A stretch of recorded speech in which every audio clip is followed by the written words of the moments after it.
button. Go ahead and approve it. And Andre, do me a favor, say and spell your first and last name for me, please. Andre Daley, Andredaley. And you're the Director of Inclusion for the city, for the chamber? I am the Director of Inclusion for the Grand Rapids Chamber of Commerce. So it's been a long week, right? And I think as we, move through the days, there's a lot of different things on our minds, right? So tell me how you're doing on this day after everything. Yeah, it's been a long week. I'm sure not as long a week as the family of Patrick Loya has been going through. And so I try to keep that in mind, that whatever I'm experiencing in no way compares to what the Loya family is experiencing, and also what the community in Grand Rapids is going through at this time, as I think they're also, the whole community is being traumatized or re-traumatized again. I think we're seeing a lot of those expressions of emotion and trauma in a variety of different ways, right? People out downtown marching and chanting, people on social media expressing their thoughts. So I wanted to talk with you about something you brought up earlier this week at a leadership conference, talking about implicit bias. So I was wondering if you'd like to address that, because I think a lot of people could argue that what happened in that interaction between Loya and the officer had some implicit bias in there. Sure. The challenge when you're dealing with something like this is we try to make sense. I've had several conversations with folks who have asked, for instance, well, what was going through this officer's mind?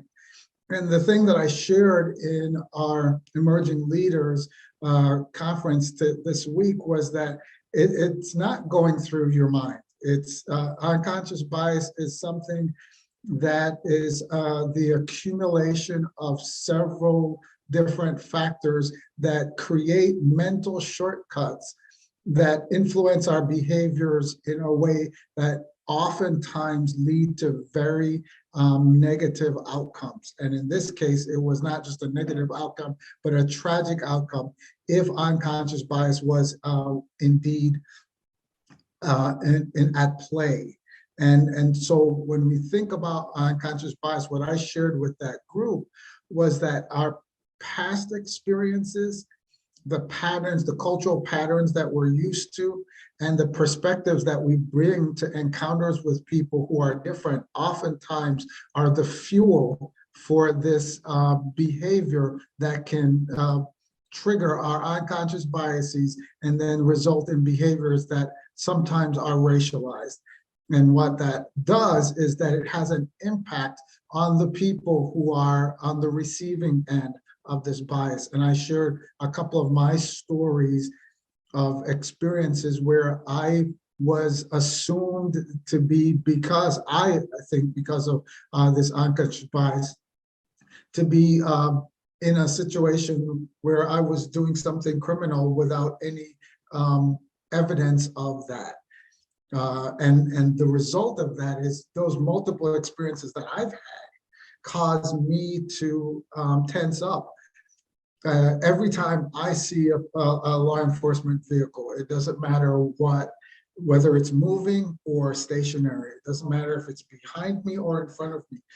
And that's what I shared with the group, is I tense up because I've had the kinds of experiences that suggest to me that if I have an encounter with law enforcement, I cannot be sure that that's not going to end with a negative outcome on my part. I think that's a really important thing for people to grasp, because you're exactly right. A lot of people are asking that question, what was going through their mind, when in reality, you're not super conscious of those thoughts because it's ingrained in us through society, right? Yes, exactly. And sometimes we want to talk about unconscious or implicit bias in terms of maybe it's giving someone a pass on their behavior, but it's just the opposite. We want to help folks to understand that your behaviors, the behaviors that we act out every single day in our interaction with people, don't get developed in the moment. They get developed based on your past experiences. They get developed based on the perspectives that you've been around. They get developed based on the cultural patterns that you have experienced throughout your life.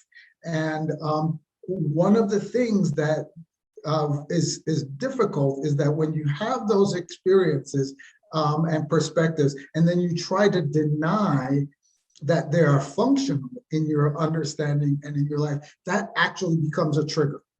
And so your biases are more likely to emerge when you try to suppress them and deny that they exist. And so it's really important for us to have in this conversation and understand that biases occur in all of us.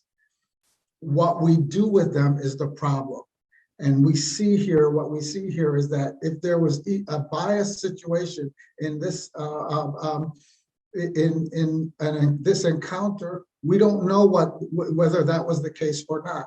But if I encounter law enforcement and there was an instance where I experienced an unconscious bias situation, and the officer or the law enforcement official was not conscious or aware of that, then it's more likely than not that those things are going to seep into their behavior and their interaction with me. And then without their awareness, without their consciously thinking it through, and the outcomes that we know in terms of research and studies around this, that when that happens with people who are different from us, that doesn't turn out well oftentimes in that interaction. Taking a look at the study from 2017 on GRPD traffic stops, there's a variety of reasons that police could have been making extra stops in those communities, but particularly bias is one of them. So would you say that now would be a good time to revisit that, especially when it comes to like police training and, maybe looking again at the background of traffic stops, considering that's what happened last week? Yeah, the important thing out of this tragedy that has occurred here is to use this as an opportunity to make some changes that addresses the existing experience of inequities and disparities in treatment that many in the Grand Rapids community have been discussing and talking about and expressing for many years. This stop happened in my old neighborhood, and I too have a story to tell of a traffic stop in my old neighborhood. I too have a story to tell of a traffic stop of my own son, my oldest son, in my neighborhood, where I couldn't get an answer for why I got stopped or why he got stopped. It was just we wanted to check something out, or did you know that? And that is something that we really need to pause and take a look at. Folks who are studying this, like Philippa Goff in the Center for Equitable Policing in New York City, are talking about the fact that there are other ways that maybe these kind of situations can be handled, that other ways that don't cause things to escalate to the point that we saw in this tragic occurrence where a family loses a child and a community loses a bright young person. So it's really important for us to take this opportunity to ask ourselves some of those questions about, are there other ways to handle this? And that's one of the things when we talk about unconscious bias or implicit bias in our work, that's one of the things we talk about, is checking your assumptions and then learning how to create new associations that short circuit the automatic patterns that flow from our biases. Definitely a tragedy and definitely a conversation about, policing in those neighborhoods. that will be had for a while to come. Is there anything else you'd like to share when it comes to implicit and unconscious bias? Anything else at all in relation to the last couple of days that we've been having here in Grand Rapids?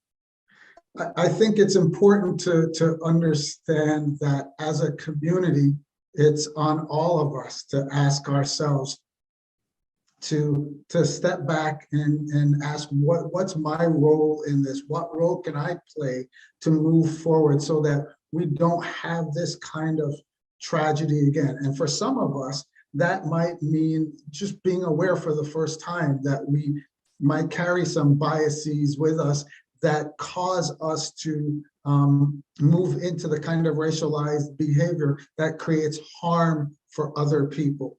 And for others of us, it's important, I think, to speak to that harm, to speak to that trauma. And I think one of the things that I want to encourage for our folks here at the chamber is to take those two tacks. For those of us who don't have a lived experience that can speak to having been maybe had a negative encounter with law enforcement that might have been triggered by unconscious bias, then it's important to be aware that you might have a bias that doesn't acknowledge that because it's not your lived experience. For those of us who have that lived experience, I think it's important for us to not press down or cover the trauma. It's time for us to talk openly and purposefully about the fact that this vicarious racial trauma that occurs from seeing a member of the community who is a person of color killed in this way creates trauma for us, and then that seeps into our bodies, that seeps into our minds, and that impacts us in a way that can be long lasting. And we need to seek the help that we need. We need to create systems, support systems in the community for that to happen. And when both of those things happen, when there's greater awareness and then there's greater support, I think we can begin to move forward to address the problem. Thank you for sharing your lived experience. I think that's all I need. I'm going to go ahead and stop.